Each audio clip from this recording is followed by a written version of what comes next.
Hello, reader. Thank you for joining. This is the Christian Readers Community Podcast. On this podcast, we will be discussing with fellow readers and authors. You will never lack for good conversations and recommendations of Christian books. If you're a lover of literary works, fiction and non-fiction, then you have made the right stop here. Thank you for joining us again, and I hope you listen to every podcast that we get to put out for you. Thank you.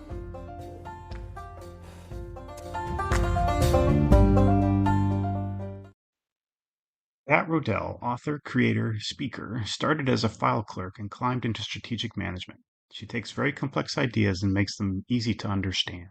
She uses this tool in her speaking, mentoring, and business planning. Her joy is to see others grow and thrive. Her tagline is "Make the fire higher," because when people work together, they ignite change. Her book, 5 Powerful Tools for Personal Growth, helps people to focus on 5 core areas: forgiveness, prayer, accountability, boundaries, and gratitude, and is filled with stories, analogies, and exercises designed to help people understand the why and how of personal growth.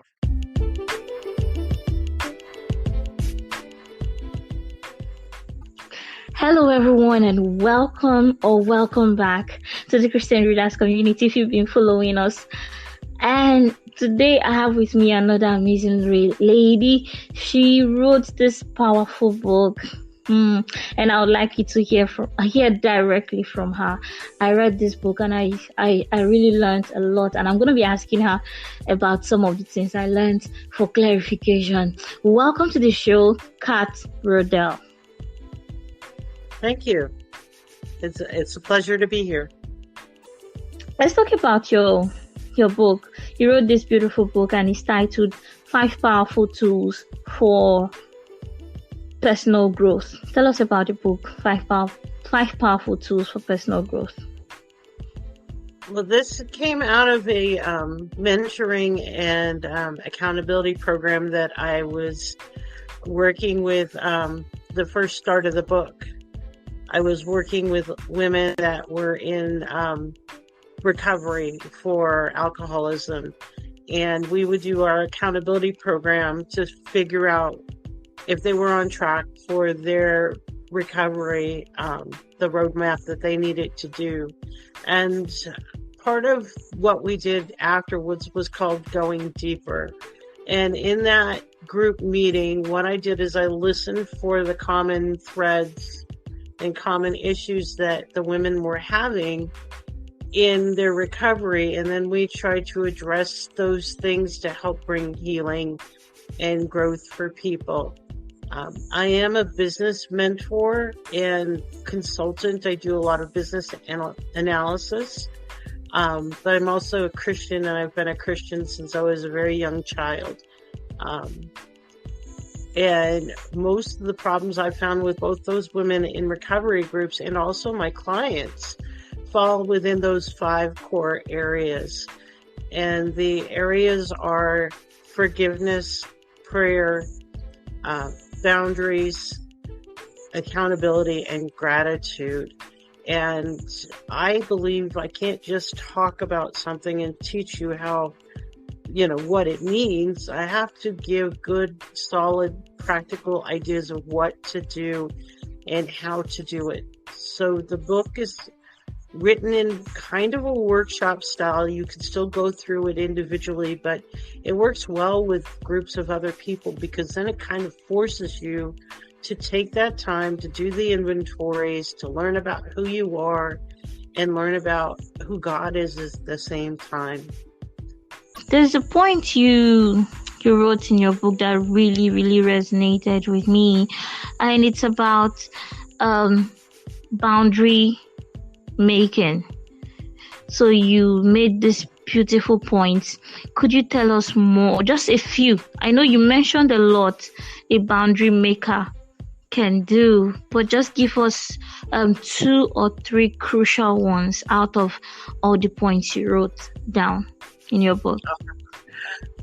So I have in the book filtering questions that you can ask yourself to help you make boundaries.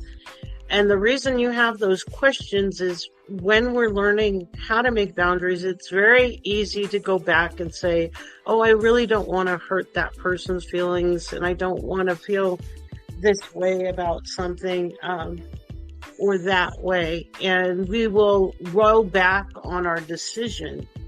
But if you have qualifying questions that you ask yourself and you write down the answers, then when your boundary is pushed, somebody asks you things about it or wants you to override your boundary, you can look back on what you wrote down and say, this is the reason why I wrote these things.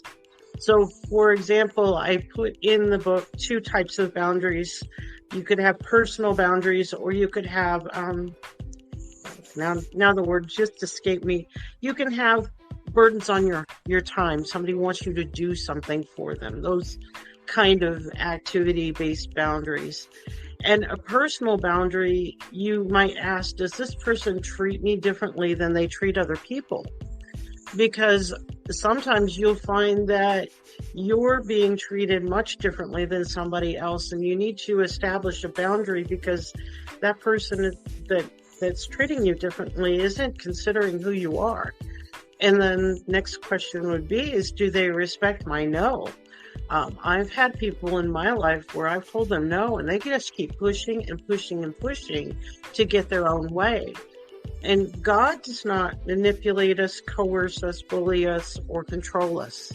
So we should not be manipulated, controlled, bullied, or coerced by other people, especially if they say that they're a man or a woman of God, because they're acting counter to the Spirit of God when they're doing those things.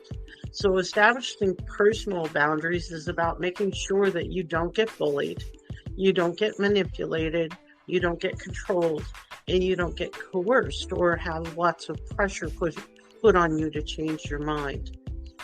And then the assistive boundaries, I figured out the word again. Those are things where people want you to spend a lot of your time, energy, or resources to help them do something that they want. And again, you don't want to have that place where they're trying to manipulate you or control you into getting these things. But if you understand who you are, what your purpose in life is, what your passion is, and whether or not it adds to your resource stream, and whether or not it brings you joy, you answer yes to all of those questions, then it's clearly something that you can step into because it's not going to be burdensome to you. But if you don't want to step into anything, you can just say no.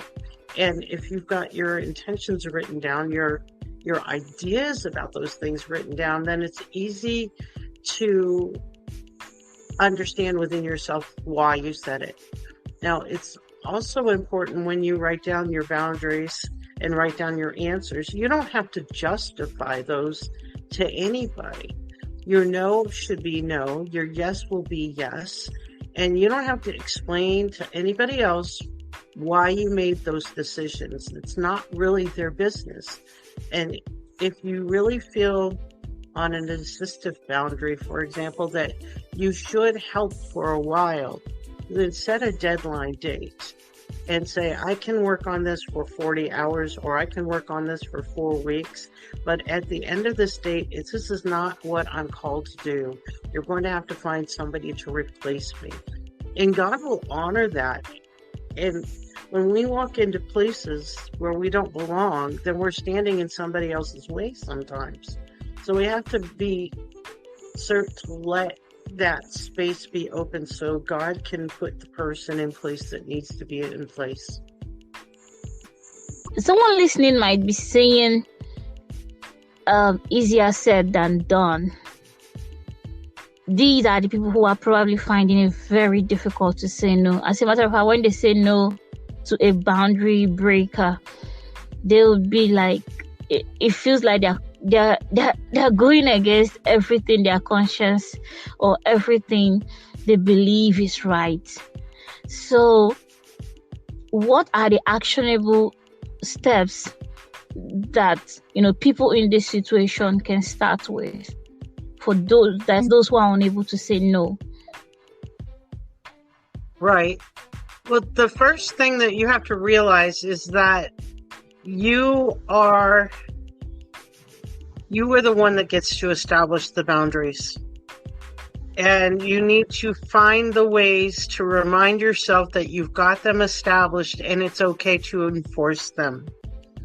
In my book, I have questions that you can use to read and write down the answer to help you establish personal boundaries for people and also assistive boundaries for when they want your time or energy. The first thing you need to know is that no means that you're not obligated, you're not owning it, and it's not optional. So if anybody tries to break your boundaries, you have to remember those 3 things about no. So it's okay to have no's in your life because they help you structure the boundary. So for personal boundaries, some of the questions are they treating me differently from other people? Do they argue with me or try to change my mind when I say no? Do I feel manipulated or bullied? Are they being disrespectful of my time, energy, talents, or reserves or resources? Do they drain my energy? And do I find myself avoiding their phone calls or texts or dreading their visits or other interactions?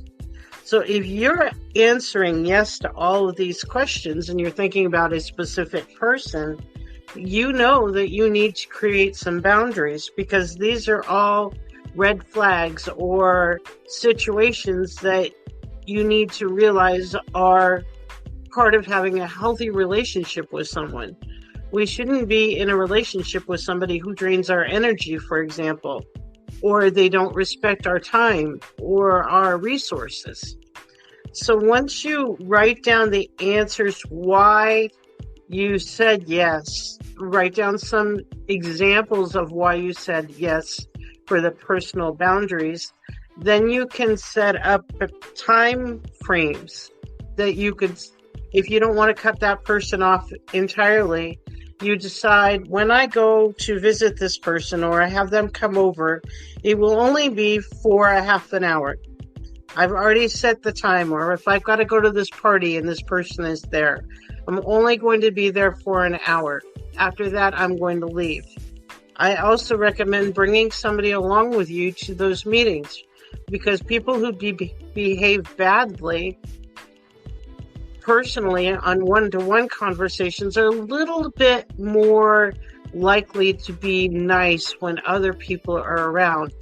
So if you have to meet with somebody that you need to establish a boundary with, bring somebody else along with you. And then if you get a text from them or a letter from them or a note, just wait before you answer that and make sure that when you give an answer, you don't justify your answer. You don't have to tell people the reason why you're saying no. You just need to say, no, I can't do that. Thank you for asking, and move on from there. So a lot of times we have to develop a boundary because we want to please people. And in order to let go of that people pleasing, we have to know that we're right in ourselves, that we are healthy and whole, and we're making good decisions about our life and the things that we want to do in our life. And we don't need somebody trying to control us. God only collaborates with us. He doesn't manipulate us, control us, coerce us, or bully us. So if somebody says they're of God, but they do those 4 things, they manipulate us, or they try to control us, or they try to coerce us, or force us into making a decision, or to bully us, then you know that they're not of God, or they're not acting in God's spirit at that point in time. So you don't have to allow those things in your life because we're given free will. And we don't need to be treated poorly because somebody else wants to put their free will on top of ours. Just because it's good doesn't mean it's God. Just because it's good doesn't mean it's God. And I've seen something over the years, and that's the fact that so many people, they can easily say no to an outsider, but find it very difficult to say no to those whom they are, somehow emotionally attached to, say a family member, friends, close friends, your parents, loved ones, spouses, and it's very difficult. And I think that's actually where we find most of these boundary breakers. Do you agree? I agree, because we take the other person for granted sometimes. Yeah. And just because we're related to somebody doesn't mean that they're a mature person, or that they're a kind person, or that they're a good person. That just means that we happen to be born into the same family with them. Relationships, for example, especially in a marital relationship, sometimes people hide who they are until you're into the relationship so deep that then they start to expose the real person that they are. And that's a really challenging place, because, again, we're not supposed to be manipulated or controlled. That's not what Holy Spirit does with us. God empowers us to become exactly who we're called to be in Him. And if other people are trying to control us and have us do exactly what they want and be their need fulfiller, we're standing in the way of God, because God supplies all the needs. We're not called to supply everybody else's needs. We're called to be obedient to God.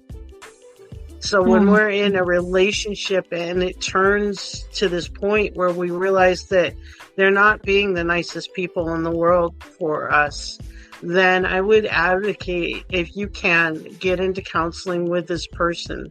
If they don't want to go into counseling, then you get into counseling for yourself, and you learn how to recognize the signs, how to understand that if somebody is abusing you, or they've abandoned you emotionally, or they're in active addiction,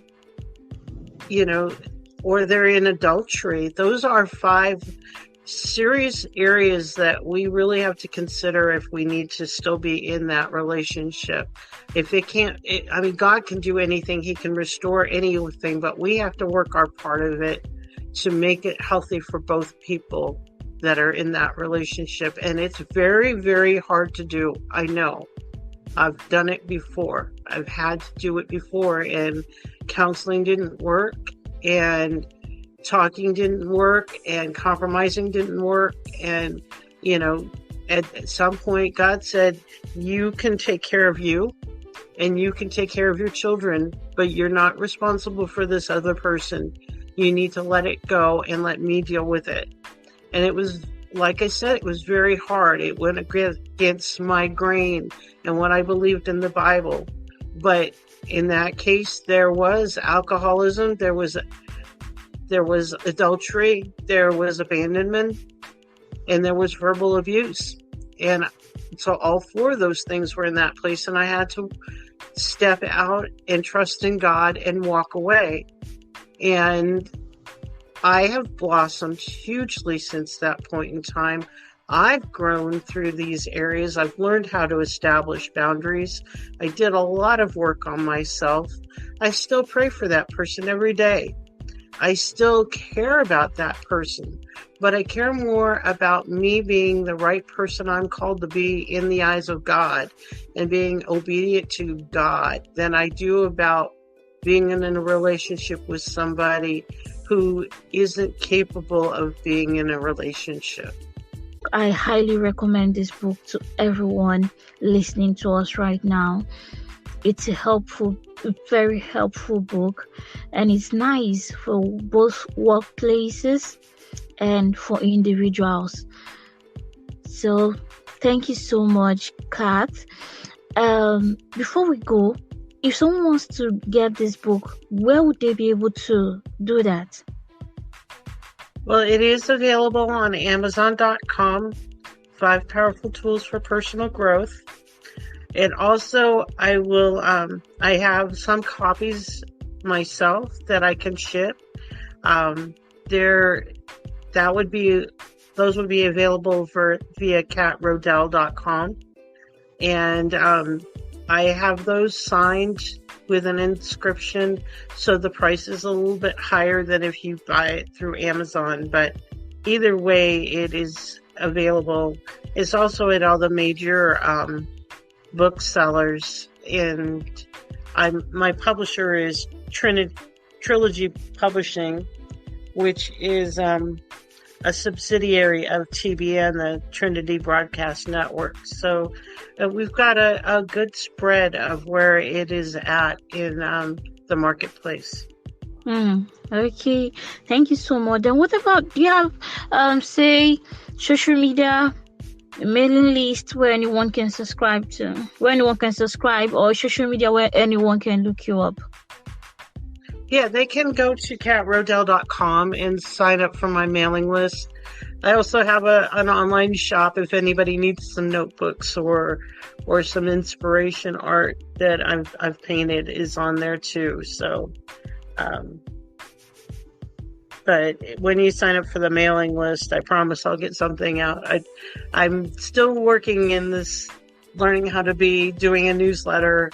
It's something I've always explained to my clients. I know how it should be done, but I haven't stepped into it myself. So just for me, this is just as much a journey as I would believe the book is for anybody else, because it's like teaching me to go to the next level and step into this next part, and believing in myself enough and in the Holy Spirit and God that I'm going to follow what he says to do and do the right things for this, to move myself forward and to move other people forward. So are you going to write again, or is this just supposed to be a one-time thing? My next book I'm working on is called So You Want to Start a Church, Foundations for Spiritual Maturity and Leadership. And again, God's having me do the work as well as write the book. I just started a new fivefold ministry training center. Sunday was our opening day. So we are following an apostolic, prophetic, evangelistic, pastoral, and training, teaching.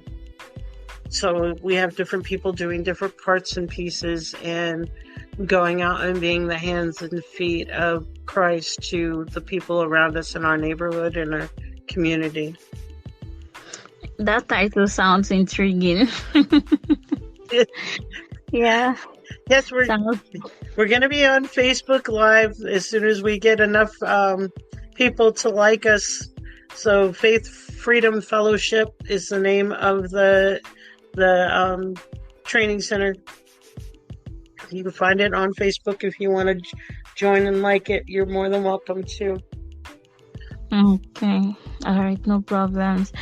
Thank you so much, Kat Roedell, for joining me.